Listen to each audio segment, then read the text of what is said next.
We're not moving. 1/2 of 1% of the nation's wealth. That's what slavery did to you. It maldistributed everything in the hands of the dominant white society. And as an example, you didn't acquire any wealth since 1860. Let me show you some other indications. In 1860, on the eve of the Civil War, almost 99% of all the black people in America, slave and free, was working for whites.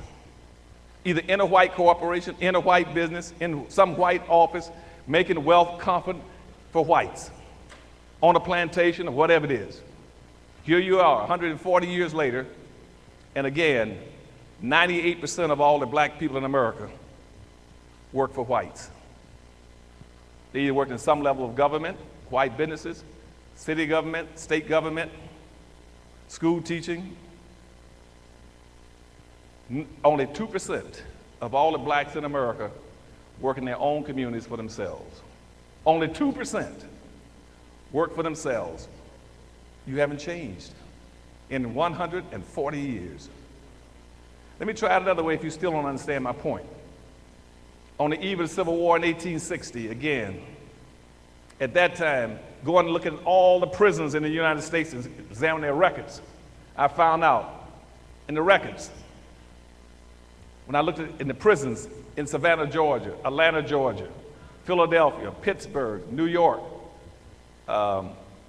Washington, D.C., looked at all the prisons, and I found out at that time, even though only 287,000 blacks were free, blacks made up over 51% of all the prisoners. You weren't even free and you made up 51% of the prisoners. Now I look around 140 years later, today, and I still find black folk make up over 51% of all the prisoners. Where have you changed? You don't own anything. You're still in prison, still work for other people. You're enjoying a social illusion. Now you're fat and happy because we can go to someone else's restaurant. We can go to someone else's school. We can go to someone else's hotel. We can live in someone else's community. And we don't understand the negative aspects of that. That is a death sentence.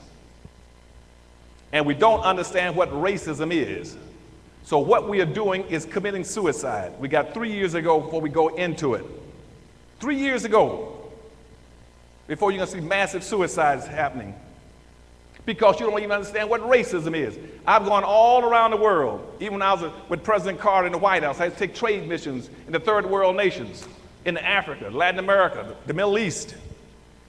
And invariably, wherever I spoke, I would ask people, do you know what racism is? I would even offer $1,000 for a person to tell me what racism is. I still got black folk today don't even know what racism is. They talk about it. Find me one that understands what racism is.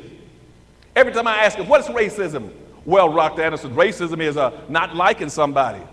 It's prejudice, it's bigotry, it's hatred. No, it's not.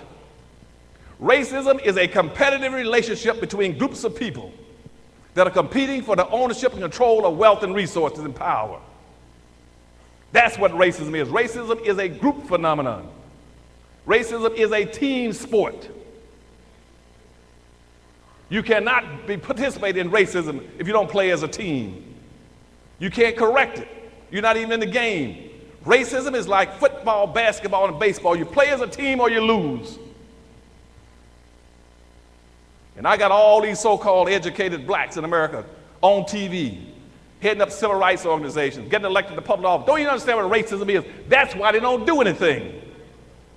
They go there and tell you, well, I'm in a public office now, I'm a mayor or governor. My thing is to make sure everybody get along. That's not affecting racism.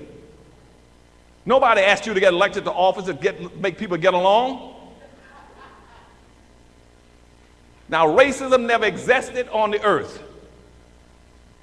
until the 1400s. Never had it. There was no such thing as racism. You had people, for instance, who had practiced various forms of discrimination. We even had slavery. But to be enslaved prior to the 1400s, for only 3 reasons. Either you were a victim of a religious persecution, or you had some indebtedness and was enslaved, or you were a prisoner of war. Those are the only 3 reasons you could be enslaved. until the 1400s. About 1442, when Magellan, he went around, Henry the Navigator rather, went around the coast of Africa and picked up about 16 blacks and brought them back in 1442 and gave them to the Pope as gifts. And those slaves worked around the Vatican in Italy from 1442 and about 1488. And it became a good thing to have all these blacks working free around the Vatican and in the Pope's space. No labor to be paid for. Other people wanted those advantages. So Pope Pius put out a public edict. Pope Innocent put out a public edict saying, look, if you want some slaves, go get some, but get black folk. He put out a public edict saying, if you're going to enslave anybody, enslave black people. And once that hit, all of a sudden everybody got interested in getting slaves. And that started the whole movement in 1488 and 1489. Now, something happened very important in 1495. Y'all know what happened in 1495? Allegedly, for this guy who was over here looking for drugs and some other thing. What was his name? Columbus. Y'all remember that guy? Now, he came over here and he supposedly discovered America about 7 years after the Pope had put out his edict using blacks as slaves. Now, all of a sudden, he goes back to Europe. A race started. All these countries got into a race to develop the Western world that Columbus said he had discovered. And what was the race about? They wanted to colonize and get resources, wealth, gold, silver, and cash crops from the West, because they never knew that the Americas existed. People in Europe never knew that there was a North America, Central America, and a South America. They got into a contest to explore it and to find it and profit from it. And because at that time, prior to that, thank you, sir. Prior to that, the only, can you all hear me as well without this? Which one do you need? You need this one? Okay. So prior to that time, they had Europe all through the 1400s, was going through what's called the Dark Ages. Europe was crime-ridden, impoverished, diseased, and they said, we can resuscitate Europe, we can strengthen this continent, and we can find a way to develop the Western world, the Americas, Latin America, Central America, North America. If we can develop that country, we can bring ourselves out of the ditch as an European continent. And so they all said, well, how are we going to do it? They said, we need a labor class. So they all rushed down and picked up the Pope's edict and started grabbing blacks off the west coast of Africa. It was picking those blacks up for an average about $25 a piece. And they started setting up, so they want a 1,500% return on their money. They started selling them for $400-some a piece. And so they started shipping blacks all into this country in Latin America and Central America to put them to work as a labor class. Now, the countries that started at race, it started with Arabs. Arabs were the first ones that started enslaving black folk. I don't know if you all know that or not. Arabs were the first ones that started enslaving black folk, and Arabs have been enslaving black folk now for 1,300 years. Arabs first started enslaving blacks in 765 AD when they marched into Africa in what they called in search of the 3 G's, God, glory, and gold. And they pursued Africa until the 12th century when they overtook Timbuktu and Timbuktu fell, then they started dominating Africa. But the Arabs were the first ones. Portuguese were the second ones. Hispanics were the third ones.